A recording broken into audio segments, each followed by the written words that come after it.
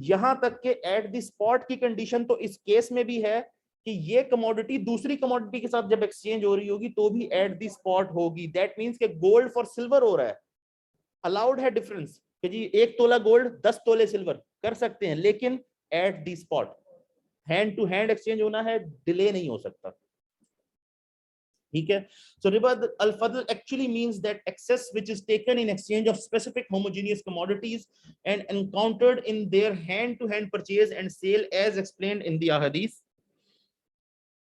The Prophet Muhammad sallallahu alaihi wasallam said, sell gold in exchange of equivalent gold, sell silver in exchange of equivalent silver, sell dates in exchange of equivalent dates, sell wheat in exchange of equivalent wheat, sell salt in exchange of equivalent salt, sell barley in exchange of equivalent barley. but if a person transacts in excess, it will be ushuri, riba. However, sell gold for silver any way you please on the condition it is hand to hand, spot, and sell barley for dates any way you please on the condition it is hand to hand, spot. So ये 6 commodities हैं, इनको हम कहते हैं अम्वाले रबविया, ठीक है। अब ये 6 commodities can only be bought and sold in equal quantities and on the spot, ठीक है। An unequal sale or a deferred sale of these commodities with similar commodities will constitute Riba. अब ये किस पर्सपेक्टिव में मैं कह रहा हूं, बार्टर के पर्सपेक्टिव में। आज हम जिस चीज को कहते हैं बार्टर करना, कि एक चीज देकर उसके अगेंस्ट दूसरी चीज ले लें, लेकिन इनका जो सोल्यूशन है इस मामले में वो बड़ा क्लियर है। जैसे कि मैंने गोल्ड के बारे में बताया था कि हम जो ज्वेलर से गोल्ड लेते हैं अक्सर ही, तो आप उसको एक नेकलेस दे देते हैं और उससे अगर दूसरा लेना है तो वो एक्सेस आ रही होती है उसके अंदर। तो इस मामले में जो बेस्ट डिसीजन है, डेट्स का हो, गोल्ड का हो, वीट का हो, बेस्ट डिसीजन ये है कि आपने अगर एक्सचेंज करना है उससे बेहतर ये है कि आप चीज बेचें, उसके अगेंस्ट कैश ले लें उससे, फिर उस कैश को देके चाहे उससे या किसी और से दूसरी चीज खरीद लें। That is the best policy. आपकी जो ट्रांजैक्शन है वो हराम नहीं होती, हलाल तरीके से ट्रांजैक्शन एग्जीक्यूट हो जाती है। तो ये अगेन अब ये चीज आपको क्लियर होगी कि सिर्फ ये 6 कमोडिटीज पे अप्लाई नहीं करता ये। क्यों? क्योंकि जब होली प्रॉफिट की हमने हदीस पढ़ी थी, अगर आपको याद हो हजरत बिलाल वाली, उसके अंदर एक ये हजरत बिलाल वाली थी या दूसरी खैबर वाली थी, उनमें से किसी एक के अंदर ये कंडीशन आई थी, हजरत बिलाल वाली में उन्होंने ये शेयर किया था कि the ruling for the things that are exchanged by weight is the same। जब आपने कहा कि डेट्स अगर तुमने एक्सचेंज करनी है तो या तो किलो फॉर किलो होगी, या फिर तुम वो बेचो, उससे जो पैसे हैं उससे दूसरी खरीद लो। द रूलिंग, इसके बाद एंड पे जो वर्ड्स ऐड हुए हैं, the ruling for the things that are exchange by weight is the same. तो इस वजह से जो इस्लामिक जूरिस्ट्स हैं उन्होंने इनकी जो कैरेक्टरिस्टिक्स डेवलप की हैं, या तो करेंसी होनी चाहिए या फिर वेट या वॉल्यूम की बेस पे ट्रेड होती हो, तो उन तमाम चीजों पे ये रूल अप्लाई किया है कि ये इवन राइस हो सकता है, कोई भी ऐसी कमोडिटी जो इन कंडीशंस को पूरा करती है, वो तमाम के ऊपर यही रूलिंग है। इसलिए रादर देन एक्सचेंजिंग, इसके ऊपर जो रूल है वो यही है कि आप बेचें और बेच के जो पैसे हैं उससे दूसरी चीज खरीद लें। इस मामले में एक चीज और क्लियर कर दूं, अगर मैं वीट दूं 1 किलो और उसके बदले 2 किलो आटा ले लूं, वुड दैट बी अलाउड?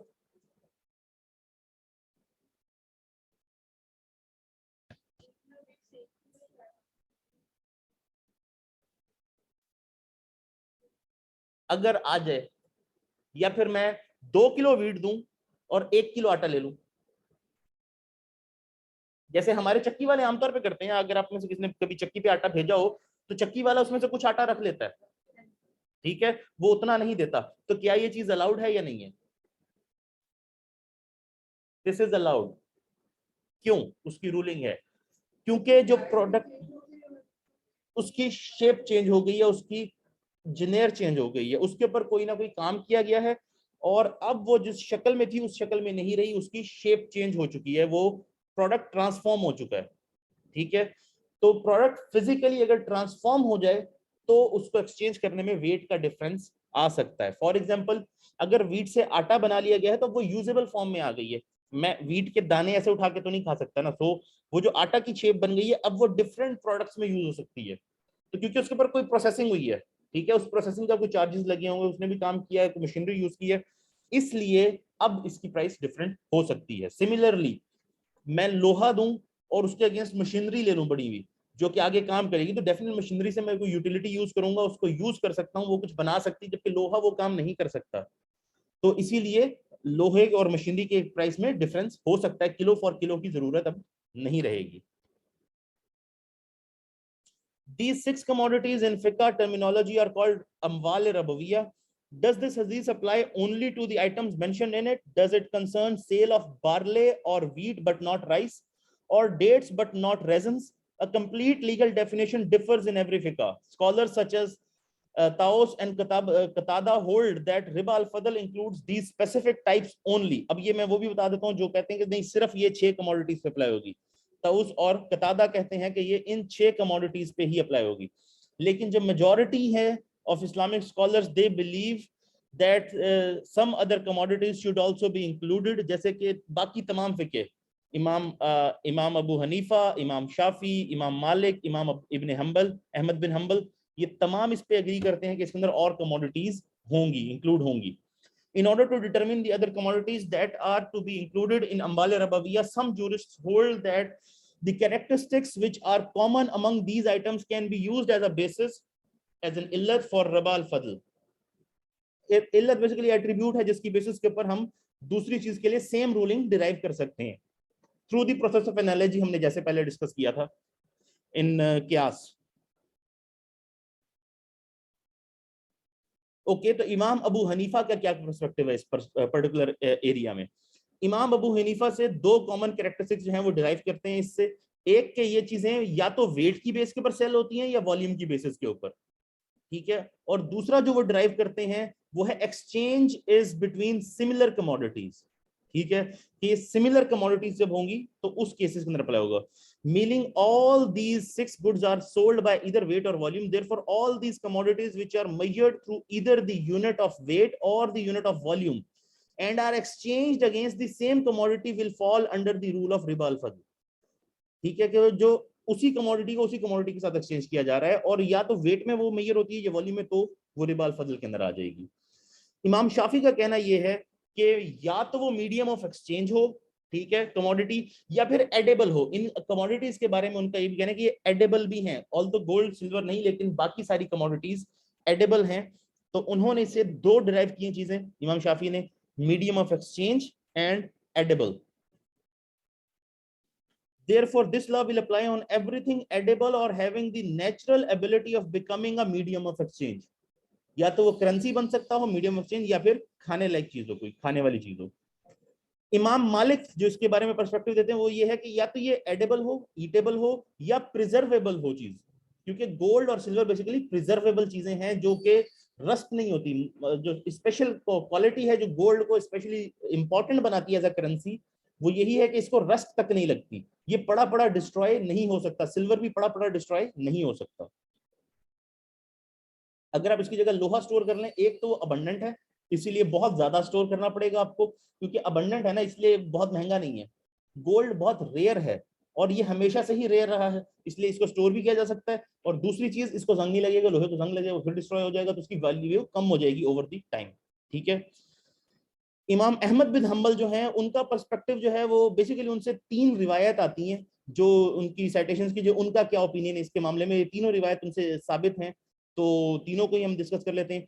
वो जो साइटेशन है इमाम अबू हनीफा की, उससे भी ओपिनियन से एग्री करते हैं, ठीक है। कि ये जो इमाम अबू हनीफा ने कहा था कि इसके अंदर या तो वेट और वॉल्यूम की बेसिस के ऊपर, और अगर सेम कमोडिटी एक्सचेंज हो रही तो रिबा अल फद्ल होगा। दूसरी चीज, वो इमाम अबू हनीफा से एग्री करने के अलावा वो इमाम शाफी से भी एग्री करते हैं कि अगर ये मीडियम ऑफ एक्सचेंज बन सकता हो या ईटेबल चीज हो, दोनों से वो एग्री करते हैं कि तो भी ये रिबा अल फद्ल की कैटेगरी में आएगा। और थर्ड जो साइटेशन उनसे इंड्यूस है वो तीनों कैरेक्टरिस्टिक्स के बारे में बात करते हैं, जो कि अगेन इन्हीं की कैरेक्टरिस्टिक्स है कि एटेबल हो, एडिबल हो और वेट या वॉल्यूम की बेस के ऊपर ट्रेड होती हो, तो ये रिबा अल फद्ल की कैटेगरी में आएंगे। However, all schools of thought are unanimous that if one of the two characteristics are found, then tafazul, that is difference in quantity, is allowed, but nasaya, that is credit deferred sale, is not allowed. मतलब इन दोनों में से कोई एक characteristics भी है तो Tafazzul basically deferment in quantity तो अलाउड है, लेकिन इन डिफरेंस, वही डिफरेंस या जो क्वांटिटी के अंदर डिफरेंस आएगा वो तो अलाउड है, लेकिन जो इसकी डेफर होनी है सेल वो अलाउड नहीं है, क्योंकि सेल डेफर होने से रिबा के एंटर होने का चांस बन जाता है, इसीलिए सेल डेफर नहीं हो सकती। इसीलिए मैंने कहा कि इस रिबा अल फद्ल की कैटेगरी में ये सबसे इंपॉर्टेंट पर्सपेक्टिव है कि सेल एट द स्पॉट होगी, ये चीजें डेफर नहीं हो सकती। Now the wisdom behind the prohibition of riba al-fadl. The prohibition of riba al-fadl is intended to ensure justice and remove all the form of exploitation through unfair exchange, and to close all back doors in riba and nasaya, because in Islamic Sharia anything that serves as a means to the unlawful is also unlawful. Example, अगर ये आज allowed होता, let suppose, ठीक है, तो let suppose Islamic bank जो आज हमारे साथ करते हैं कि कमोडिटी देते हैं आपको और उसके ऊपर एक्सेस चार्ज कर लेते हैं, जो अपना इंटरेस्ट या जो सॉरी जो अपना रेंट उन्होंने चार्ज करना होता है, या सेल के ऊपर जो वो प्रॉफिट चार्ज कर रहे होते हैं बेसिकली। तो अगर इस तरह का आपने किसका बैकडोर बनाया था, उसका एक तरीका बना, तो आप गोल्ड कर लेते as a medium of exchange की, मैं आपको गोल्ड दे रहा हूँ, बेच रहा हूँ, और आप मुझे इसके ऊपर इतना दे देंगे डेफर करके, एक डेफरमेंट रोक दी गई, कि डेफर करने के पर ज्यादा चार्ज कर लें आप, तो वही इंटरेस्ट वाली बात हो जाएगी ना कि गोल्ड दिया, जब डेफर किया तो ज्यादा ले लिया, तो पैसे देकर ही ज्यादा लेने वाली बात हो गई। ठीक है। ये दूसरी चीज ये होती कि गोल्ड में आपको दे रहा हूं इतना, आप मुझे इतना दे दें। ठीक है, कि मुझे ज्यादा दे दें, मैं आपको 1 किलो दे रहा हूं, आप मुझे 1 तोला दे रहा हूं, आप मुझे 1 तोला और कुछ ग्राम दे दें, वो भी वही इंटरेस्ट वाली बात हो जाती। इस वजह से इस तरह की कोई भी एक्टिविटी जो कि as a means of interest बन सकती है, ऑफ रिबा बन सकती है, उसको भी बैन कर दिया गया। ओके, ठीक है।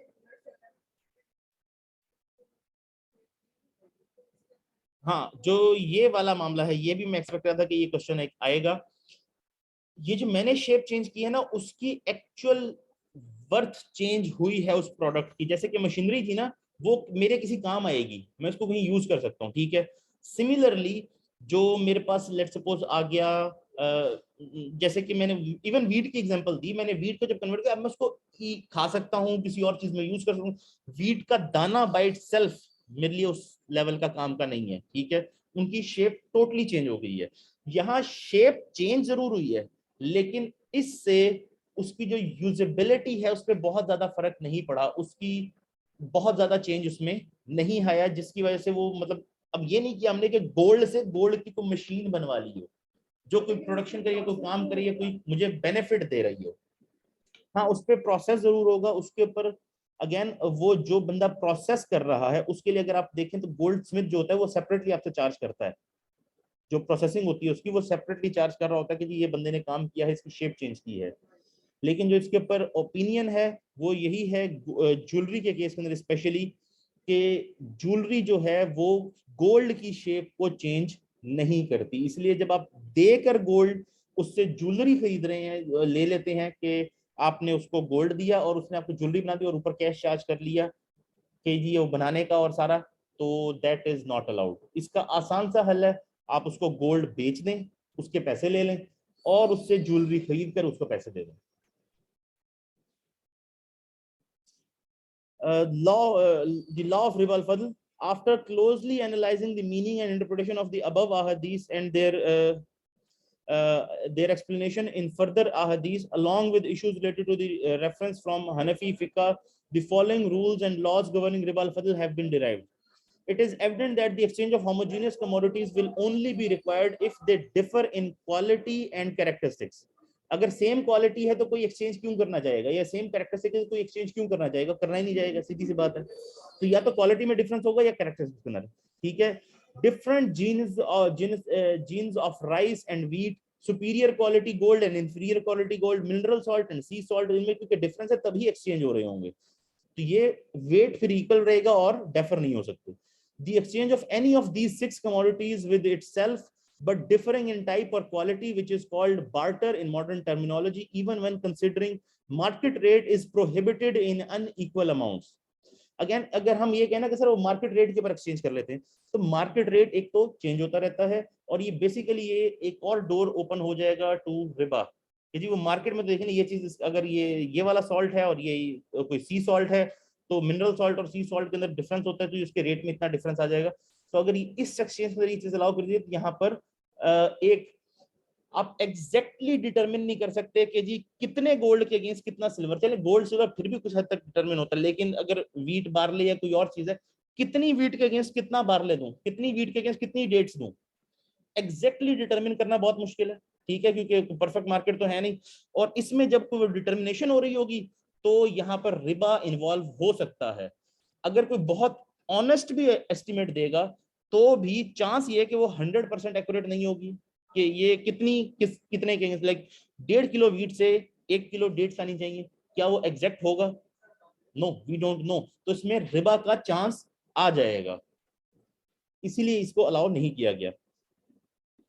The reason being that by exchanging these commodities in unequal amounts, there is a fear of developing the rationale of a person, eventually leading to interest, sood-based earnings, and illegal benefits. Such transactions might also lead to defrauding. Again, defraud भी किया जा सकता है. As a step to prevent this state, The Sharia has made it a law that exchange of any of these 6 commodities with itself but differing in quality is allowed in only one of the following forms. Either any difference in value or quality should be ignored and the commodity should be exchanged in equal amounts, equal weight and volume. तो पहली चीज तो यही है कि अगर exchange करनी है इक्वल कर लो, क्वालिटी को इग्नोर कर दो. दूसरी चीज, instead of direct exchange of commodities of the same kind, a person should sell his commodity against cash at the market value and buy someone else's commodity in exchange of cash proceeds at the market value. जो कि हमने अभी discuss किया कि market value पे अपनी चीज बेचते हैं और उसकी चीज मार्केट वैल्यू पे उससे खरीद लें. One of the ways of transacting commodities of the same kind is that a person has a raw material and someone else has a product made of that material, and both decide to exchange their product. In this case, one has to see whether the characteristics of the product have been totally changed by the industry. For example, the remarkable change that transforms raw cotton into cloth and iron into machinery. अगर raw cotton है उसको आप use नहीं कर सकते. मैं उसका ये चेयर के लिए फैब्रिक नहीं बना सकता ना, मैं उसको फैब्रिक के तौर पे चेयर पे लगा सकता हूँ? नो. मैं इसको पहन सकता हूँ? नो. लेकिन जब उसका फैब्रिक बन गया है, अब मैं चाहे उसको चेयर पे लगा दूं, चाहे मैं उसका ड्रेस बनाकर पहन लूं या टेबल क्लॉथ बना दूं, वो मेरे लिए यूजेबल है, यूजफुल प्रोडक्ट बन गया है. सो वो रेडिकली चेंज है. इसी तरह से लोहे से मशीनरी बन जाए जब, तो मशीनरी यूजफुल है, उसको मैं उस तरह यूज कर जैसे मैं सिर्फ लोहे से काम नहीं ले सकता. In this case, it is permissible to transact lesser amount of cloth against greater amount of raw cotton or raw iron having more weight against machinery having light weight. However, little difference has been made to its original form after its formulation. उन चीजों के लिए rule different होगा. For example, gold which changes its shape in the form of jewelry. In this case, the Sharia holds that such a transaction should not happen in the first place, or if it does, the exchange should be in equal weights in order to discourage unfair deals. Another alternative would be to sell the gold against cash, and the cash proceeds are used to buy the required jewelry. The reason for the impermissibility of the former transaction is the fact that it is not possible in a barter transaction except for an expert to visualize the fair equivalent of one commodity in terms of the other good. Hence, the equivalent may be established only up to an approximate value, thus leading to some injustice to one party or the other. The use of money could therefore help reduce the possibility of an unfair exchange. और you know already कि इसके अंदर jewellers बहुत ज्यादा benefit उठाते हैं इस चीज का. फॉर एग्जांपल, अगर आप लेने जाएंगे वो आपको 24 कैरेट कहकर ही बेच रहे होंगे गोल्ड, जबकि वो कभी 24 कैरेट नहीं बेच रहे होंगे आपको, क्योंकि उसकी ज्वेलरी ही नहीं बन सकती, बनेगी नहीं जितनी थी ये बना रहे होते हैं. ठीक है. सिमिलरली आपको जब वो रोज गोल्ड बेच रहे हैं वो भी 24 कैरेट कह के बेच रहे हैं, जबकि जब वो रोज गोल्ड हुआ है तो डेफिनेटली उसमें कोई इंप्योरिटी ऐड की गई है तो उसका कलर चेंज हुआ है, तो वो कभी भी 24 कैरेट पे नहीं हो सकता. सिमिलरली व्हाइट गोल्ड, वो भी आपको 24 कैरेट कहकर ही बेच रहे होते हैं, जबकि व्हाइट गोल्ड 24 कैरेट में नहीं बन सकता. डेफिनेटली इसमें कोई इंप्योरिटी ऐड की है उसको व्हाइट करने के लिए, तो it could never be 24 carats. नहीं, या नहीं बनता. Okay. Different commodities can be unequally exchanged, but deferred payment is not allowed. ये हम already discuss कर चुके हैं कि deferred payment नहीं होगी. 1 kg of wheat can be sold against 2 kg of dates, or even gram of gold can be exchanged against 4 grams of silver on the condition that they are at the spot. The general condition of sale, however, that needs to be borne in mind while making a sale transaction is that the goods are specified in addition to the cash aspect of the transaction. ठीक है कि good को specify कर देना जरूरी है कि ये स्पेसिफिक गुड जो है इसकी ट्रांजैक्शन हो रही है. The correct way of specifying is that gold and silver should be under the possession of the sellers or delivered at the place of contract. या तो वो आपकी पोजेशन में उस वक्त हो ताकि सामने देख लीजिए कि ये पीस ऑफ गोल्ड या ये पीस ऑफ सिल्वर या ये पर्टिकुलर चीज बेची जा रही है, ताकि वो सामने हो, या फिर उसकी कंस्ट्रक्टिव पोजेशन में जरूर हो एटलीस्ट. जैसे कि गाड़ी है वो ये हर वक्त जेब में तो नहीं रखे घूमता, तो जहां कस्टमर मिला उससे बात हो गई कि जी मैं अपनी गाड़ी बेचना चाह रहा हूँ, ठीक है मेरे गैराज में खड़ी, जाके देख लें, आए यहाँ देख सकते हैं ये स्पेसिफिक गाड़ी की यहाँ है, ये मॉडल है, ये चीज है, आप स्पेसिफाई कर सकते हैं. This rule applies to only exchange of gold and silver. However, other goods can be exchanged against each other. For example, Suleiman made a spot sale of 1 kg wheat to Farhan with 2 kg salt against further future delivery after having identified their goods. This transaction is allowed in Sharia. जब goods identify हो गए हैं कि 2 kg salt के against 1 kg wheat उसने deal कर लिया, कि लेकिन डिलीवरी वो कह रहा है कि मैं 1-2 दिन में आपको दे दूंगा, ठीक है, क्योंकि गुड्स जो हैं वो आइडेंटिफाई हो चुके हैं. However, if Zaid was selling 1 tola of gold to Bakr against 40 tolas of silver, then it is necessary that both take delivery of their purchased goods at the place of contract, because without delivery the goods cannot be specified. ठीक है, अब good को specify नहीं किया जा सकता ना कि ये वाला गोल्ड, कि ये वाला गोल्ड, गोल्ड कहीं से भी प्रोवाइड कर सकता है. To sum up, the Hanafi jurists maintain that in case of commodities that can be weighed or measured, it is illegal to transact unequally or on credit if the transaction is between two similar commodities. But in case of different commodities, unequal exchange is legal, but credit remains illegal. The transaction in this case too should be spot. Now, commercial interest and usury. In the 17th century, two new technical terms जो थी emerge हुई, जिसके अंदर एक था तिजारती सूद, commercial interest. ठीक है, ये इंटरेस्ट पेड था ऑन लोन जो कि प्रॉफिटेबल या प्रोडक्टिव पर्पसेस के लिए आप लेते हैं, इंडस्ट्री के लिए लेते हैं. जबकि दूसरा वर्ड जो था वो था सारफी सूद या उशरी. ये इंटरेस्ट है जो पेड है होम लोन्स के ऊपर, पर्सनल नीड्स के लिए, गाड़ी लेने के लिए, कोई और चीज के लिए, स्कूल एजुकेशन के लिए, किसी चीज के लिए भी आप ले रहे हैं, ये उन एक्सपेंसेस के लिए. तो इनका जो बैकग्राउंड है अगर इन बोथ टाइप्स का, तो ये देख लें कि आज की जो कन्वेंशनल बैंकिंग है, इंटरेस्ट जो है वो बेसिकली एक यू कैन से बैकबोन है कैपिटलिस्ट इकोनॉमी की. इंटरेस्ट बेस्ड लोन्स की बेसिस के ऊपर ही इकोनॉमी चल रही होती है, और जो इसका subjective to western economic fields, तो वेस्टर्नाइजेशन जैसे होती है मुस्लिम वर्ल्ड की, तो we saw the increase of this side of trade industry. और आप ये देखते थे इन दी 19th सेंचुरी, आप ये देख रहे हैं कि जी वेस्टर्न वर्ल्ड जो है वो रैपिडली डेवलप होता जा रहा है, मुस्लिम्स बहुत बैकवर्ड रह गए हैं, वो बहुत रैपिडली इंडस्ट्रियलाइजेशन कर रहे हैं, बैंकिंग सिस्टम उनका बहुत प्रोमिनेंट चल रहा है, और उसमें इंटरेस्ट बेस्ड लोन की वजह से ट्रेड और इंडस्ट्री बहुत ज्यादा फ्लरिश कर रही है.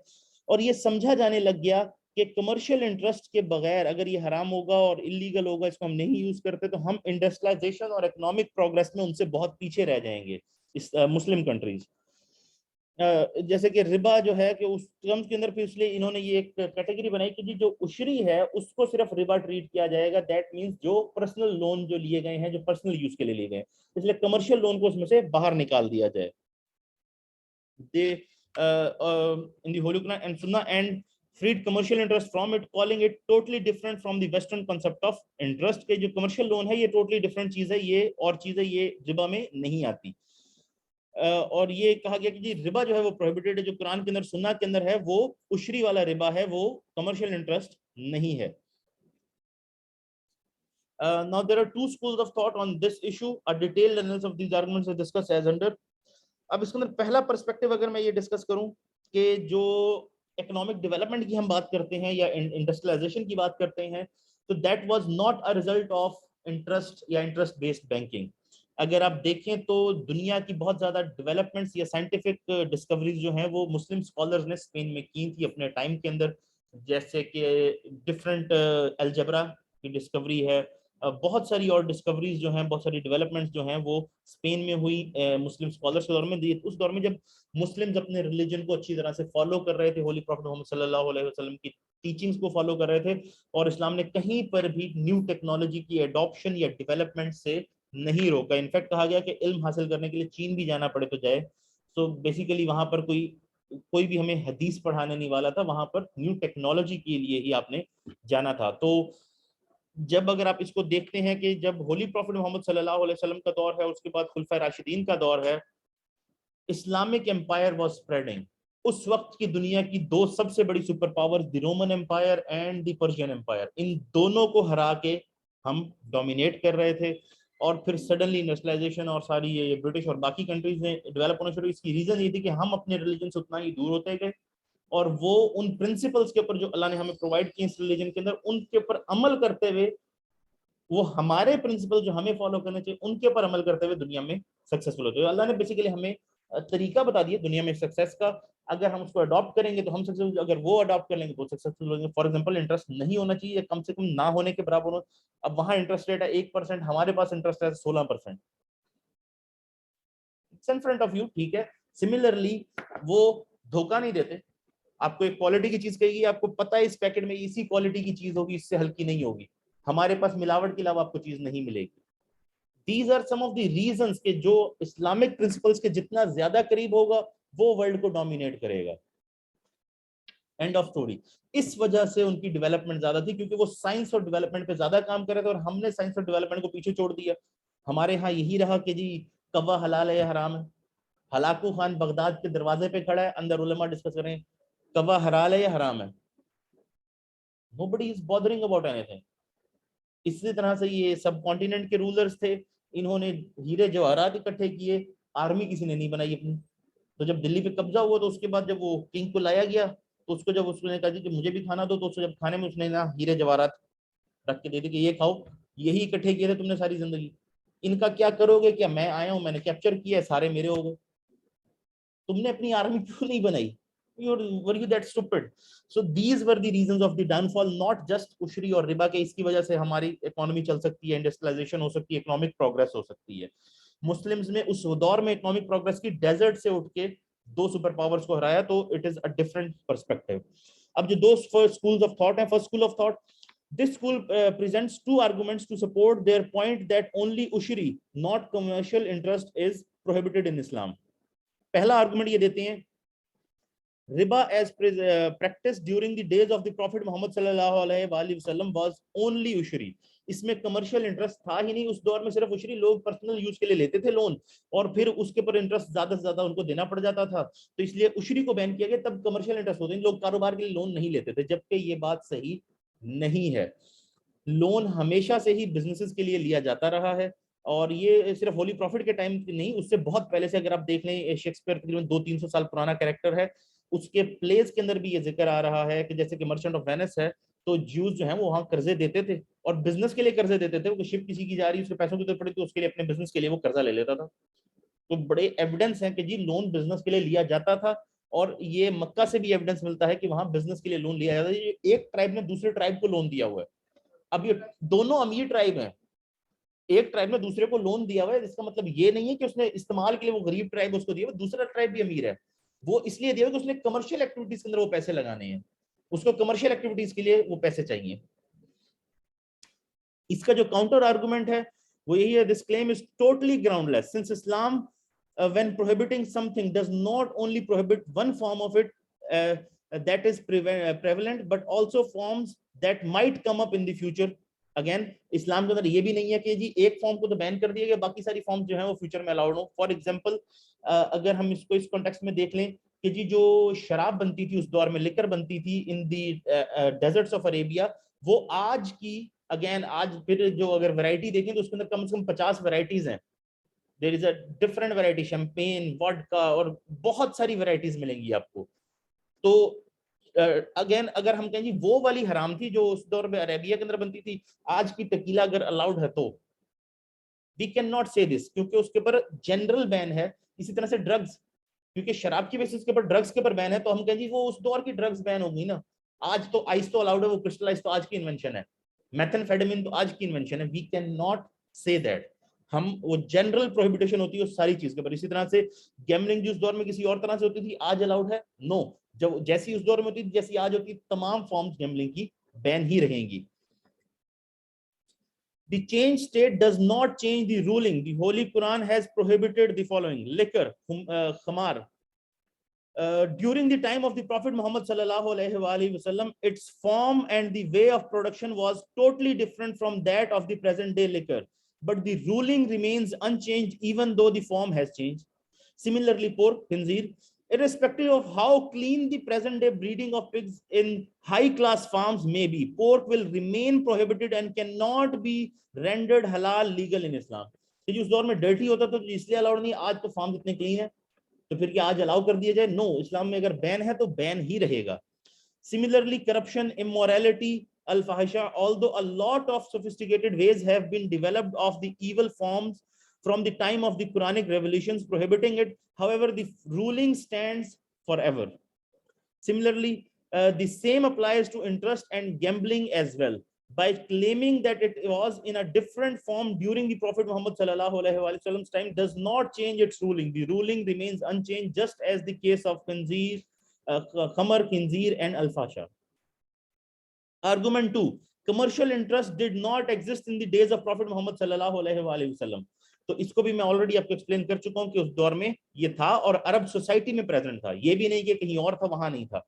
This claim is also incorrect. If one glances through the Islamic and pre-Islamic history of Arabia, it is evident that the type of interest at the time was not restricted to ushri only, but in fact loans were granted for commercial and profitable purposes as well.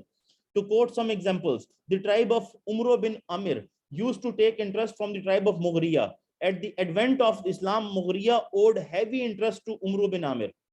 In this narration, the transaction of interest between two tribes of Arabia has been pointed out who actually operated a trading company. अब ये जो tribes थे, ये trading companies की तरह operate करते थे. These were like companies. Both tribes were very wealthy. Could it be that two wealthy tribes transacted interest just for personal needs and expenses? The interest was simply commercial, क्योंकि ये trading companies की तरह treat होते हैं tribes. Now the history of city of Taif tells us that it was also second to Makkah in trade, their main exports being liquor, resins, currants, wheat, wood, etc., and industries major being leather and dyeing. The tribe of Saqif, Jewish tribe था ये, advanced cash on interest on not only to the natives of Taif but to the business community of Makkah as well. For example, the tribe of Mughriya were their permanent customers. This advancement, which was not only restricted to cash but also to commodities between the wealthy tribes of Taif and Makkah, who were usually traders and businessmen. This was only for their commercial purposes and not for their consumption and personal needs. One of the ways of receiving interest was to double the principal amount plus interest in case of non-payment of a loan. And this practice was applied to both cash as well as commodities. They had become accustomed to it. कि वो अगर नहीं पे कर सकता time पे तो उसको डबल कर देते वैल्यू को. अगर कमोडिटी एक्सचेंज की होती थी कि जी लेट्स सपोज किसी ने अगर 10 ऊंट दिए हैं तो अगली बार कहेगा जी ठीक है तुम पे नहीं कर सके तो 10 ऊंट और दोगे मुझे, 20 ऊंट दोगे और जो इंटरेस्ट होगा उसके ऊपर वो अलग से दोगे. At the time of signing the peace treaty with the people of Taif, the Prophet Muhammad sallallahu alaihi wasallam imposed these two conditions: total elimination of interest-based transactions and giving up of interest owed to and from them. इससे आपको incident याद आया हो, ये सूरह बकरा के अंदर ये जो हमने अभी डिस्कस किया था चैप्टर कुरान का, जिसके अंदर वर्सेस जो हमने अभी डिस्कस की थी फ्रॉम सूरह बकरा, जहां पर war against Allah and his profit declare किया गया रिबा को. ये बेसिकली उसी कॉन्टेक्स्ट में है. हमने इसका जब लास्ट टाइम भी डिस्कस किया तब भी डिस्कस किया था कि हुआ ये था कि जब कॉन्क्वेस्ट ऑफ मक्का हुआ तो ताइफ का ये जो ट्राइब था ये आया था मक्का के अंदर और इन्होंने इस्लाम कबूल किया था. उसके अलावा ये अपनी ट्रीटी, एक पीस ट्रीटी बनाकर लेकर आए थे होली प्रॉफिट मोहम्मद सल्लल्लाहु अलैहि वसल्लम के पास, जिसको होली प्रॉफिट मोहम्मद सल्लल्लाहु अलैहि वसल्लम ने साइन करने से मना कर दिया और उसके ऊपर ये लिख दिया था कि आपके ऊपर सेम रूल्स अप्लाई होंगे जो मुसलमानों पे अप्लाई होंगे, क्योंकि उनका कहना यह था कि जो इस्लाम के अंदर इंटरेस्ट हराम है तो हमने जो इंटरेस्ट पे करना है हम आज के बाद वो पे नहीं करेंगे, लेकिन जो हमने रिसीव करना है वो हम रिसीव करेंगे. जिसके ऊपर होली प्रॉफिट मोहम्मद सल्लल्लाहु अलैहि वसल्लम ने कहा था कि नहीं, जो रूलिंग मुसलमानों के लिए होगी आपके लिए भी वही रूलिंग होगी. जबकि इनका फिर कॉन्फ्लिक्ट क्रिएट हुआ बनु मुगीरा के साथ, जो अभी हम ऊपर डिस्कस कर रहे थे. उन्होंने कहा कि जी सारा इंटरेस्ट बैन हो चुका है, हम भी मुसलमान हो गए हैं, हम भी अब नहीं इंटरेस्ट देंगे. इन्होंने कहा कि नहीं हम तो लेंगे. तो ये होली प्रॉफिट मोहम्मद सल्लल्लाहु अलैहि वसल्लम के पास केस गया. उन्होंने इसके ऊपर जब फैसला देना था तब ये रेवोल्यूशन आई कि ये डिक्लेरेशन ऑफ वॉर होगी with Allah and his profit, जिसके ऊपर ताइफ का जो ट्राइब था वो एग्री कर गया कि जी हम अल्लाह के साथ वॉर नहीं लड़ सकते. ये उसी कंटेक्स्ट में कहा गया कि गिविंग अप ऑफ इंटरेस्ट ओज टू एंड फ्रॉम देम. तो किसी एक कंडीशन के अंदर इसको मना नहीं किया, दोनों कंडीशंस में मना किया गया है. अगेन एक चीज जो प्रैक्टिस आम कॉमन थी वहां पर कि यमन का और सीरिया का ट्रिप किया जाता था, मक्का के अंदर ट्रेड होता था, ठीक है. The practice of making two trade trips, one to Yemen in the winter and the other to Syria in the summer, was started by the tribe of Quraysh and of Mecca. These trips proved to be very profitable, especially since being custodians of the Kaaba, the Quraysh were looked at with respect, granted special concessions, and protected in transit which was a necessity at that time. तो अगर आप देखें तो pirate सिर्फ सी में नहीं होते, वो डेजर्ट में भी होते हैं। तो ट्राइब्स को जो ट्रेड कैरावन्स होते थे इनको लूटा भी जाता था, इनको प्रोटेक्शन भी चाहिए, सेफ पैसेज भी चाहिए होता था, दूसरे ट्राइब्स के इलाके से जा रहे हैं तो उनकी हेल्प भी चाहिए होती थी, वहां रुकना भी पड़ जाता था। तो क्योंकि कुरैश मक्का के अंदर काबा के कस्टोडियंस थे, इनको बहुत रिस्पेक्ट दी जाती थी, इनको हर जगह पर अकोमोडेट किया जाता था, यहाँ तक कि इनको लूटा तक नहीं जाता था, वो डरते थे इनको लूटने से।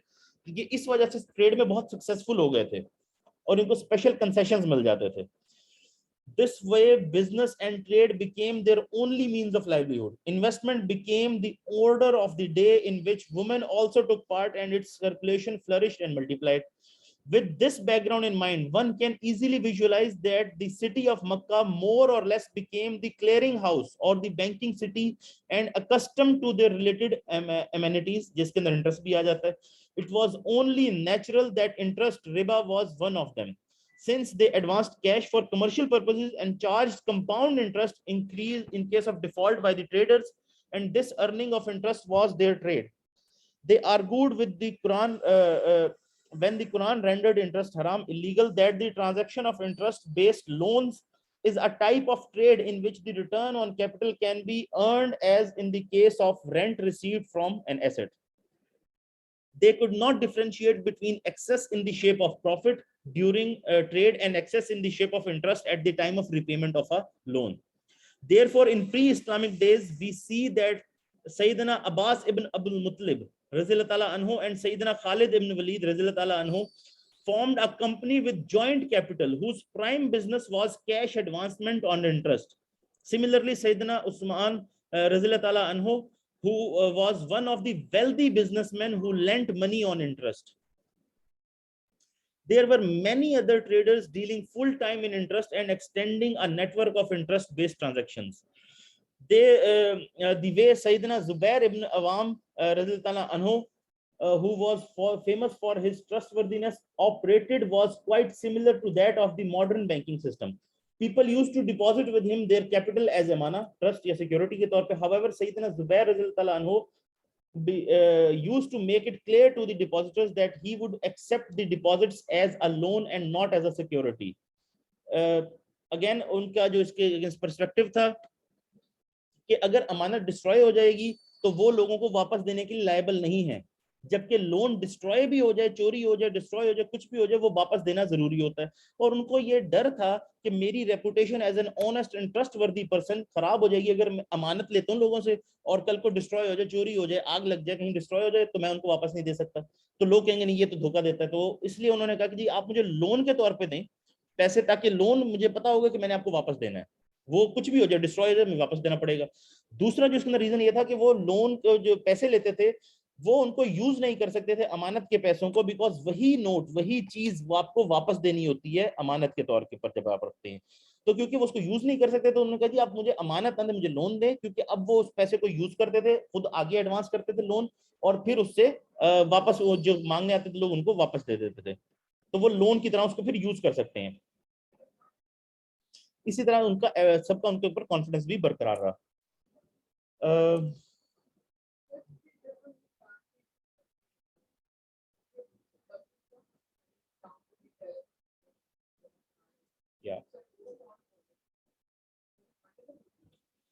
इस्लामिक पर्सपेक्टिव में या कन्वेंशनल के अंदर? इस्लामिक पर्सपेक्टिव में मैंने ये शरीयत स्कॉलर से डिस्कस किया है ये पर्सपेक्टिव। मेरा भी ओपिनियन यही था कि वो या तो रिटर्न की जाएगी अगर डाउन पेमेंट आपसे लेते हैं, या फिर वो रेंट में एडजस्ट की जाएगी। ठीक है, उसको एडवांस रेंट कहेंगे, डाउन पेमेंट कह के आपसे नहीं ले सकते। और ये पर्सपेक्टिव वहां प्रूव हो गया। उन्होंने मुझसे यही कहा था कि सर जो हम लेते हैं वो एज सिक्योरिटी लेते हैं, ठीक है, कि ये सिक्योरिटी है। सिक्योरिटी का ये होगा या तो एंड पे आपको वापस कर दी जाएगी, या दूसरी बात ये होगी वो बैंक आपसे कहेगा जी कि ये गाड़ी हमें तो चाहिए नहीं, वैसे भी हम अब बेचना चाह रहे हैं, तो जो आपकी सिक्योरिटी अगर उसके अगेंस्ट आप हमसे ये गाड़ी खरीदना चाहें तो खरीद लें, तो हम आपको सिक्योरिटी देते हैं, अदरवाइज आप हमसे ये गाड़ी सिक्योरिटी के अगेंस्ट अपनी के खरीद लें, वो आपको पैसे हमने देने हैं वैसे भी, उतने में ही आप बस ये गाड़ी रख लें अपने पास। नहीं कर सकता, वो अमाना नहीं है, वो सिक्योरिटी के तौर पर लिए, वैसे सिक्योरिटी को यूज नहीं कर सकते होते। ठीक है, सिक्योरिटी को आप यूज नहीं कर सकते होते। अब इस पर्सपेक्टिव में एक्चुअली बात यह है कि जो बैंक के अंदर ऑपरेशंस में क्या हो रहा है, nobody gets to know that। ठीक है, अब डेफिनेटली बैंक के पास वो कैश जब सिक्योरिटी का पड़ा है, bank might be using it. अब लेकिन इसमें डिफरेंट पर्सपेक्टिव है, वी डोंट नो कौन सा बैंक कौन सी पॉलिसी अप्लाई कर रहा है। ठीक है, जैसे कि इसको एडवांस रेंट के तौर पे भी लिया जा सकता है, ये जो सिक्योरिटी है इसको एडवांस रेंट के तौर पे भी, कि आप एडवांस रेंट दे दें, आपकी आखिरी इंस्टॉलमेंट्स ये सब इंस्टॉलमेंट्स में इक्वली डिवाइड कर दिया जाएगा इसे, कि जो आपकी जो इंस्टॉलमेंट्स आपने हमें इतनी इतनी पे करनी है ना, अब आप उससे उतनी कम देंगे। यस बिल्कुल मस्ट है कि डिलीवरी होगी उसके बाद रिसीव हो सकता है। यस नहीं, वो ले भी नहीं सकते उससे पहले, मैं ये भी बता देता हूँ, वो ले भी नहीं सकते, वो आपसे फिर जब डिपॉजिट जो है ये आपका बेसिकली जिसको हम कह रहे हैं कि सिक्योरिटी के तौर पे ले रहे हैं, ये उसी दिन लेंगे जब आपको गाड़ी हैंड ओवर हो रही है, वो इससे पहले नहीं ले सकते अगर एडवांस रेंट के तौर पे ले रहे हैं तो। लेकिन अब इसमें बहुत सारे पर्सपेक्टिव है, मैं आपको एग्जांपल देता हूँ। इसमें ना कुछ हद तक बैंक चीजें गलत भी कर रहे होते हैं। ठीक है, अब हम उसको अलाउ क्यों कर देते हैं या हम उसको ओके क्यों समझते हैं अपने लिए, क्योंकि किसी ना किसी सीरियस स्कॉलर ने उसके ऊपर अपना फतवा दिया हुआ है। ठीक है, लेकिन कुछ चीजें ऐसी होती हैं जो बैंक ऑपरेशनल लेवल पर गलत कर देता है। ठीक है ना, मतलब शरिया स्कॉलर को पता ही नहीं कि बैंक किस तरह से उसको ऑपरेशनलाइज कर रहा है चीज को, जैसे कि उसने सोचा ही नहीं था। ठीक है, फॉर एग्जाम्पल एक पर्सपेक्टिव है जिसमें मैं देखता हूँ कि बैंक उसको किस तरह से डिफरेंट तरीके से ट्रीट करता है चीजों को। ठीक है, कैसे वो एक पर्सपेक्टिव को चेंज करके रेंट चार्ज कर रहा है, ये मुझसे क्योंकि क्वेश्चन आते भी रहते हैं। फॉर एग्जाम्पल, अगर बैंक आपको घर बनाने के लिए लोन देता है, तो जब तक वो घर बन नहीं जाता, जमीन आपकी है, बनाने के लिए लोन दी, जब तक वो घर बन नहीं जाता बैंक आपसे इंटरेस्ट चार्ज नहीं कर सकता, क्योंकि आप उसमें रह नहीं रहे, आप उसको यूज नहीं कर रहे। ठीक है, तो बैंक लोन नहीं चार्ज, अगर आप एक साल में नहीं बनाए, आप क्या बनेगा?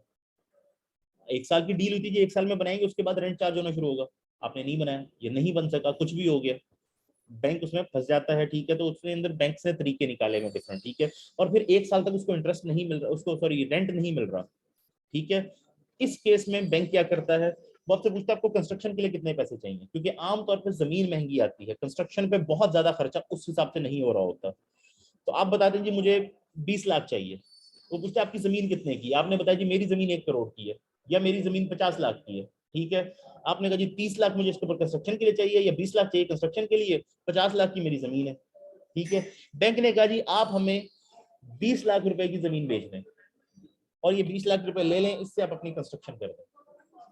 बैंक आपसे जमीन में हिस्सा खरीदा, नाम आपके ही होगी, नाम कस्टमर के ही होती है, नाम चेंज नहीं किया जाता, वो सिर्फ वहां पर नोट करवा देते हैं कि ये चीज सेल नहीं हो सकती, ये एसेट, क्योंकि ये बैंक के साथ अभी लेन के अंदर है।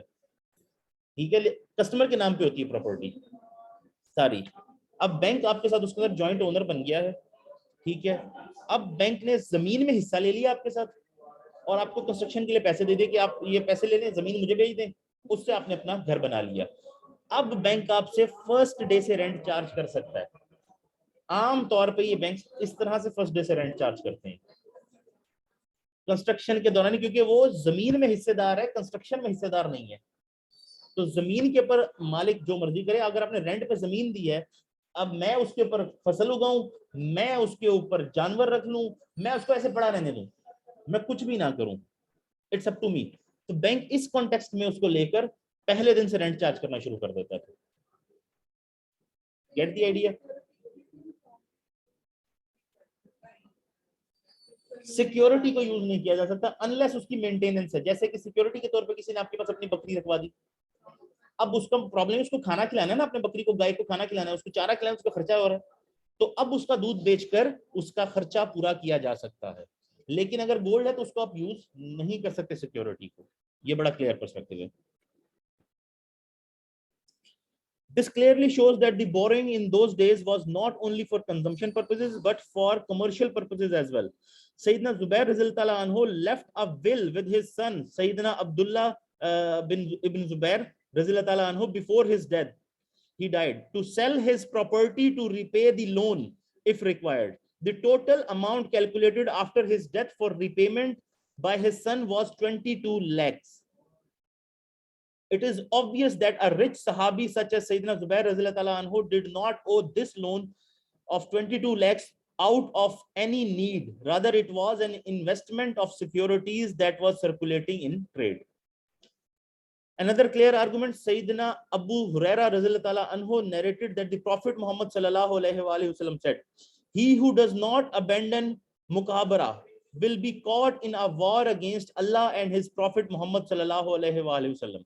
In this narration, Prophet Muhammad sallallahu alaihi wasallam has rendered mukhabara illegal just like riba, and has declared a war against those who indulge in it just like riba. Now, what is mukhabara? Mukhabara is a division of crop by agreement between the landlord and cultivator, in which the landlord gives his land to the cultivator for cultivation purposes in order to get his pre-agreed amount of the crop, irrespective of whether the production is low or high. ठीक है. For example, ये जैसे आप land दे देते हैं किसी को कि जी तुम कल्टीवेशन करो इसके ऊपर, मुझे तुमने 10 मन गंदुम देनी है. ठीक है. अब ये चीज इस्लाम में अलाउड नहीं है. ये कॉमन प्रैक्टिस है, हमारे यहाँ बहुत कॉमन है, लेकिन ये इस्लाम में अलाउड नहीं है. आप उसके साथ ये तो तय कर सकते हैं जी प्रोडक्शन का मैं 3/4 लूंगा. ठीक है, मतलब 75% ऑफ प्रोडक्शन में ले लूंगा. अब अगर वहां 10 मन प्रोड्यूस हुई है तो उसको 7.5 मन मिल जाएगी. अगर वहां जितनी भी 20 मन प्रोड्यूस हुई है तो उस हिसाब से बढ़ जाएगी. लेकिन अगर वहां पर 5 मन प्रोड्यूस हुई है तो अब इसको 3, 3.5 या 4 जो भी बन रही है वो मिल जाएगी. Get the idea. लेकिन ये कहना कि मुझे 10 तुमने देनी है बाकी तुम्हारी, ठीक है, ये अलाउड नहीं, क्योंकि हो सकता है 10 उगे ही ना उसके ऊपर. ठीक है, कि ये 10 माउंड या 10 मन मुझे दोगे, अब इतनी क्रॉप उगी नहीं उस लैंड के ऊपर. तो ये पहले से तय करके डिमांड कर लेना ये अलाउड नहीं है. उसका एक पोर्शन आप कहेंगे हाँ जी जितनी प्रोडक्शन होगी उसका इतने % मैं ले लूंगा, वो अलाउड है कि प्रोडक्शन का ले लें, लेकिन पहले से फिक्स कर दें अमाउंट के इतनी देनी है, वो रिबा के अंदर क्लासिफाई होती है. For example, A lends his land to B for cultivation on the condition that he will get a predetermined portion on each crop. For example, 5 mounds. Such a transaction is called mukhabara. The Prophet Muhammad sallallahu alaihi wasallam has called mukhabara a form of riba. Now one should think whether he referred to using as usury as the form of riba or he referred to commercial interest. This is similar to commercial interest. ठीक है, अब ये जो मुखबरा ये commercial interest की तरह ही totally commercial purpose के लिए दी गई ये चीज और कमर्शियल इंटरेस्ट की तरह ट्रीट होगी. To sum up, the Prophet Muhammad sallallahu alaihi wasallam included mukhabara in riba that has no similarity with ushri. Rather, it is similar to commercial interest. The fact that during the Prophet Muhammad sallallahu alaihi wasallam's time the dealing in commercial interest was common is proven, and also that this form of is totally prohibited in Islam. Now the second school of thought जिसके ऊपर है, दे to arguments, ये भी 2 arguments देते हैं justify करने के लिए अपना व्यू. पहला आर्गुमेंट इनका ये है जो ये कुरान से ड्राइव करते हैं, होली कुरान से. मैंने आपसे पहले भी जब कुरान की ये वर्स डिस्कस की थी हमने, तब भी मैंने डिस्कस किया इसकी बेसिस के ऊपर एक मतलब एम्बिग्विटी डिराइव की जाती है. O you who believe do not devour each others property by false means unless it is trade conducted with your mutual consent. Do not kill one another. Indeed, Allah has been very merciful to you. In the above verse, the Quran has prohibited wrongful devouring, which will only arise if the consent of one of the parties is absent, and naturally the party who is devouring consents. The other party never consents. He only gives in since he has no other option. ये बात तो clear है कि जी जिसकी property devour हो रही होगी वो कभी कंसेंट नहीं करेगा. मेरी प्रॉपर्टी पे कोई कब्जा कर रहा है, मैं एग्री करूंगा हाँ कर लो, कब्जा कर लो, नहीं करूंगा. लेकिन जो कर रहा होगा उसका तो कंसेंट है ना कि हाँ भाई मैं कब्जा करना चाहता हूँ. तो पार्टी सिर्फ वो जिसके राइट के ऊपर कब्जा किया जा रहा है वो कंसेंट नहीं देगी, जबकि वो पार्टी कंसेंट देगी कि इसके राइट के ऊपर कब्जा मैंने करना ही करना है. लेकिन अगर दोनों पार्टीज एग्री कर जाएं किसी इलीगल चीज के ऊपर, तो would that be allowed? No. भाई 2 ह्यूमन बीइंग्स आपस में एग्री कर लें कि जी मैं गैम्बलिंग करवाना चाहता हूं, ये गैम्बलिंग करना चाहता है, अलाउ कर दीजिए. क्योंकि 2 लोग एग्री कर गए ना, तो कुरानिक वर्ड से लिया जाता है कि जी 2 एग्री कर लें किसी बात के ऊपर, म्यूचुअल कंसेंट हो जाए तो अलाउड है. वहां क्योंकि वर्ड दिया कि म्यूचुअल कंसेंट है आपकी, तो म्यूचुअल कॉन्टेक्ट कंसेंट सिर्फ हलाल एक्टिविटीज के कॉन्टेक्स्ट में दिया गया है, हराम एक्टिविटीज के लिए नहीं. मैं कहूं जी मैं लीकर पिलाना चाहता हूं, वो पीना चाहता है, हम दोनों का एग्रीमेंट हो गया. अब तीसरा क्यों जी म्यूचुअल कंसेंट का कुरान पाक में कहा कि हमारी म्यूचुअल कंसेंट होगी तो हम अलाउ कर देते हैं. No, that won't be allowed because हराम चीज के ऊपर म्यूचुअल कंसेंट का कोई ताल्लुक नहीं, म्यूचुअल कंसेंट हलाल एक्टिविटी से रिलेटेड है, ठीक है। So we come to the conclusion that if the consent and satisfaction of both parties is present in a deal, it cannot be called wrongful devouring. As per this verse, according to the logic, commercial interest is permissible since the mutual consent of both parties is present. तो इससे ये argument drive किया जाता है कि क्योंकि दोनों की म्यूचुअल कंसेंट है, देने वाला भी कंसेंट कर रहा है इंटरेस्ट देने के ऊपर, लेने वाला भी कंसेंट करेगा हाँ मैं इंटरेस्ट लेना चाहता हूँ, तो ये अलाउ होना चाहिए, इसके अंदर कोई डिवावरिंग नहीं हो रही किसी और की प्रॉपर्टी, जबकि ये चीज अलाउड नहीं है। इसका काउंटर आर्गुमेंट जो है, this argument is of a superficial nature. Mutual consent is not the criteria to evaluate a situation in Islam without the act of without the act of adultery being allowed if the condition of mutual consent is fulfilled. Similarly, mutual consent is present in commercial interest and gambling too, but in spite of that it has been prohibited. Therefore, no such criteria exists in the legality of any transaction that both parties approve. Rather, the approval should be on the transaction which has not been prohibited by Sharia.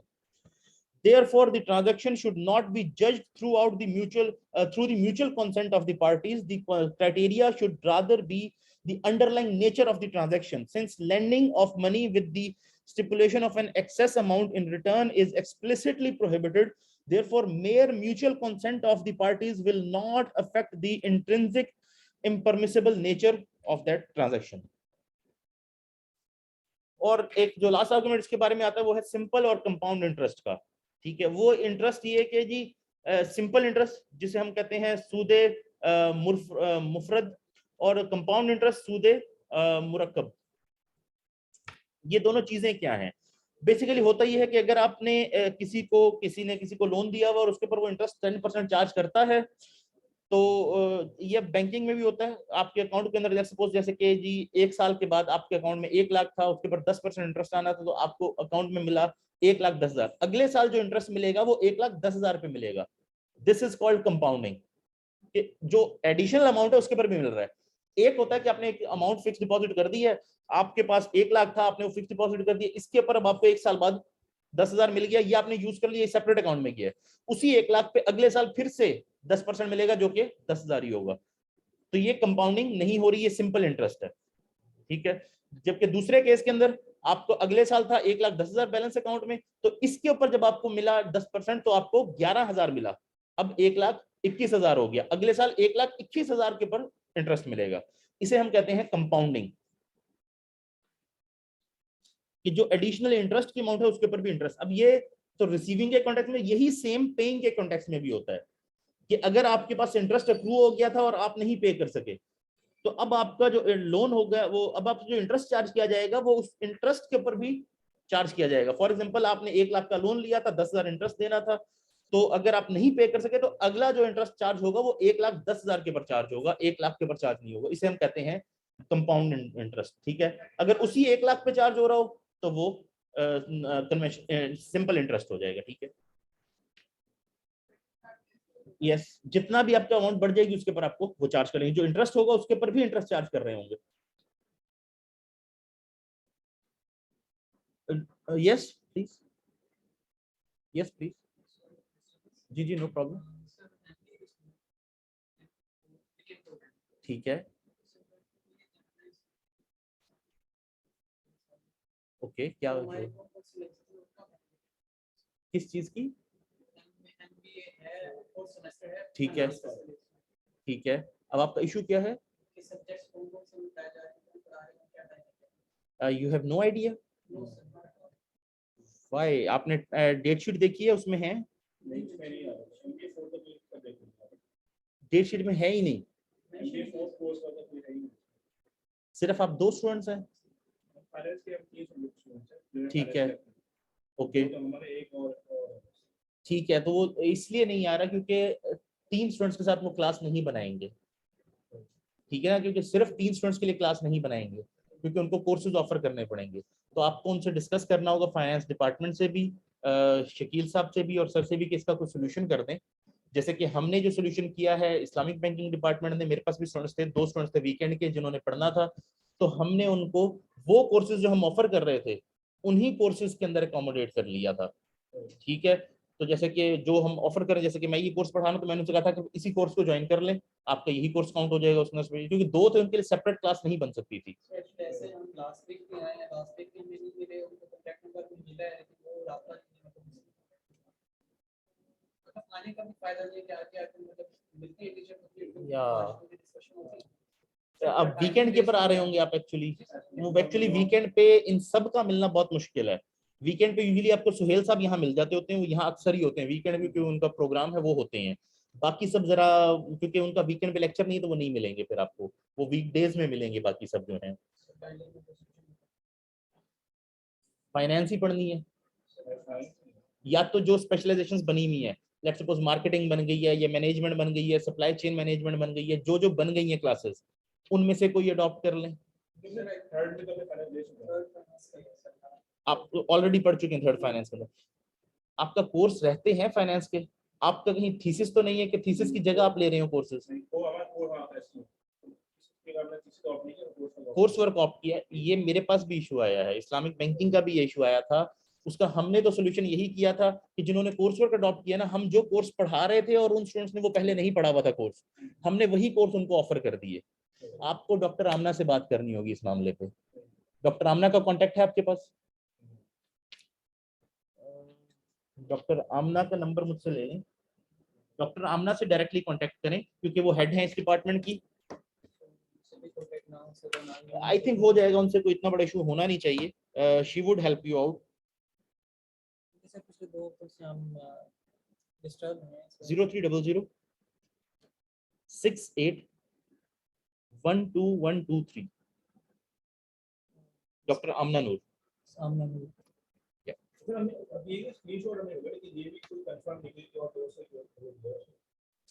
ये course work का ये issue आया है, क्योंकि students थोड़े हैं, इतने students के साथ क्लास अलाउड नहीं है, बिल्कुल भी अलाउड नहीं है बनाना, ठीक है। उसमें दो कॉन्टेक्स्ट होते हैं, हमने तो वैसे ये भी डिसाइड किया है कि अगर हमें बनानी पड़ती तो हम फिर भी बना लेंगे, उसका एक तरीका हमने और भी निकाला हुआ है। वो बेसिकली फ्री ऑफ कॉस्ट हम उनको पढ़ाते होते हैं, ठीक है। तो हमने दो चार लोगों ने सके कि हम उसको पढ़ा देंगे, लेकिन इतनी क्लास क्योंकि बनती नहीं होती, तो उसका तरीका हमने यही निकाला था कि जब हमारा कोर्स अवेलेबल है तो उसमें अकोमोडेट करें, जो एक दो कोर्स नहीं होंगे हम नए शुरू करवा देंगे, ठीक है। क्योंकि हमारे चारों कोर्स ऐसे थे जो कि उन्होंने पढ़ने थे, क्योंकि कोर्स के आपने थीसिस के अगेंस्ट 4 कोर्स पढ़ने हैं, 2 नहीं पढ़ने, ठीक है। तो 4 कोर्स हमें ऐसे मिल गए जो ऑफर्ड थे और उन्होंने नहीं पढ़े हुए थे पहले, तो हमने उसी में उनको अकोमोडेट कर दिया। तो आपको मैडम से यही बात नहीं कि मैडम हमने थीसिस की जगह कोर्स वर्क अडॉप्ट किया है, तो हमें इस कोर्स वर्क के अंदर आपके जो 4 कोर्स ऐसे ऑफर हो रहे हैं जो इस वक्त हमने नहीं पढ़े हुए पहले, हमें उन 4 कोर्सेज में एनरोल कर दें, ताकि हम वो अपने कोर्स वर्क का कंटेंट कंप्लीट करें, क्योंकि आपके लिए सेपरेट क्लास नहीं बनेगी, वो भी 4 कोर्सेज। कौन से वाले? ये मुझे लिस्ट मिली है, इसमें ना स्टूडेंट के नाम अलग-अलग लिखे हैं, शायान सलीम मेरा ही नाम है। ठीक है, इसमें से 2 सब्जेक्ट तो मेरे यहाँ पे शो हो रहे हैं, नॉट अवेलेबल, और इसमें आ रहा है इन्वेस्टमेंट एनालिसिस और इस्लामिक बैंकिंग एंड फाइनेंस। ठीक है, ये कोर्स तो मैं पढ़ा रहा हूँ संडे के ऊपर जो है, ये संडे वाला ही है। अब ये इसमें ये लिस्ट है कौन पढ़ा रहा है ना, टाइम टेबल लिखा हुआ है। ये आपको शेयर किया गया है? वहाँ से मुझे स्क्रीनशॉट मिला है, ये किसी लड़के को मिला है। ये किस चीज की लिस्ट है? आई डोंट नो दिस, ये लिस्ट कौन सी है? ये शायान सलीम वाला जो है आपका फाइनेंस है, कोर्स वर्क आपने अडॉप्ट किया है, उसके अगेंस्ट उन्होंने ये लिस्ट बनाई कि जिन स्टूडेंट्स ने कोर्स वर्क अडॉप्ट किया उन्हें कौन कौन से कोर्सेज ऑफर कर रहे हैं। 1-2 नहीं एप्लीकेबल, क्यों नहीं एप्लीकेबल? 4 कोर्स तो आपने पढ़ने हैं, तो 1-2 क्यों नहीं एप्लीकेबल, ये भी एक बात पूछ लें आप। क्या इसलिए नहीं एप्लीकेबल कि आप अगले सेमेस्टर में पढ़ेंगे, तो आपका एक सेमेस्टर और पढ़ रहा है, आप उनसे कहें कि इसी में जो अवेलेबल कोर्स है आपको उसमें एनरोल कर दें, ठीक है। और जो ये 2 हैं ये मैं पढ़ा रहा हूँ संडे को, ठीक है। इन्वेस्टमेंट एनालिसिस का कोर्स आप टाइम टेबल में देख लें कि ये कौन पढ़ा रहा है, ठीक है, उस क्लास को आप ज्वाइन कर लेंगे। ये संडे को कल होगा इसी टाइम पे 12 से 3। इस्लामिक बैंकिंग है ना, 12 से 3 है कल। और रूम नंबर क्या होगा? Room number I have to check it from my time table. ये होता है 1.16 के अंदर, ठीक है। सो ये 12 से 3 1.16 में मैं पढ़ाता हूँ। ये जो दूसरा कोर्स है ये मुझे पता नहीं है कौन पढ़ा रहा है, ठीक है। या तो कल ही मुझे अगर पूछ लेंगे तो मैं कल देख लूंगा कि टाइम टेबल में कौन पढ़ा रहा है। If I have it right now time table मैं अभी देख लेता हूँ। इंटरनेट हमारे पास बड़ा ही वीक है, अगर तो टाइम टेबल यहाँ अवेलेबल है तो मैं अभी देख के आपको बता देता हूँ। Just give me a minute.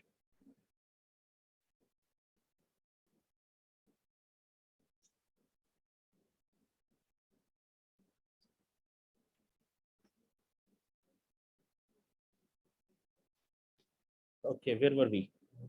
Okay, compound और simple interest के ऊपर.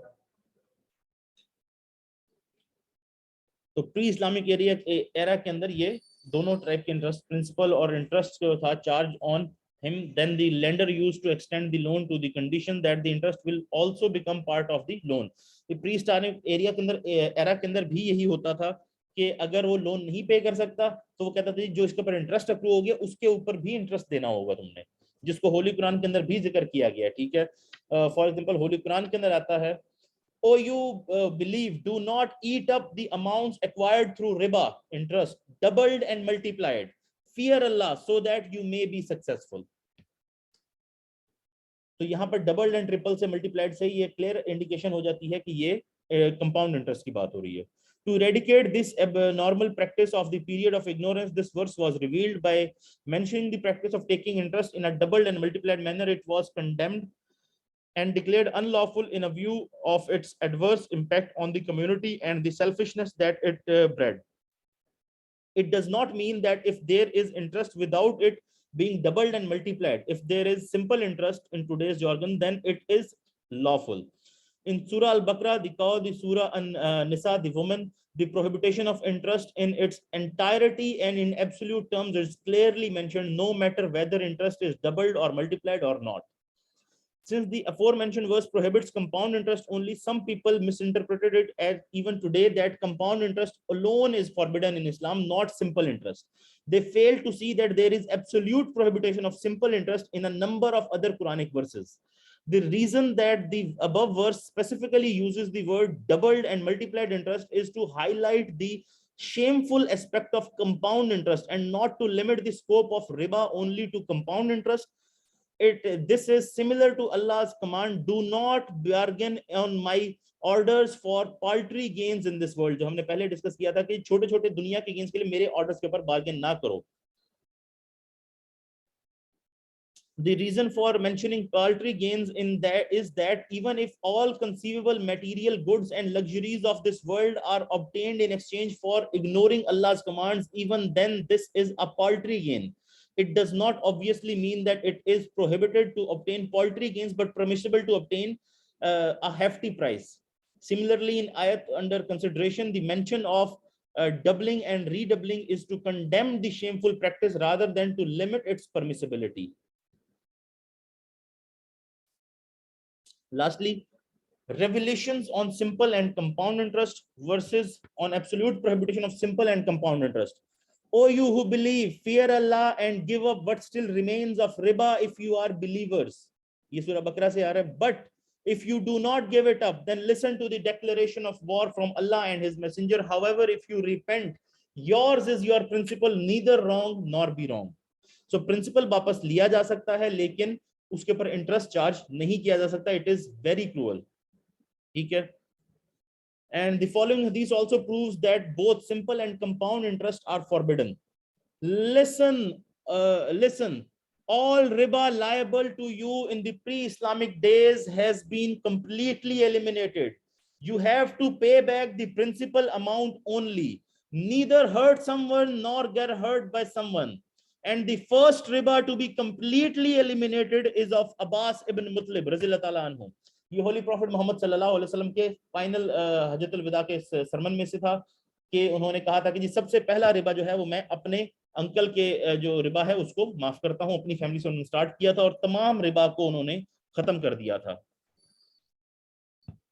So all riba, any type of excess charged over a principal is going to be classified as riba al-nasaya, और ये इस्लाम के अंदर completely banned है. So this concludes our chapter for today.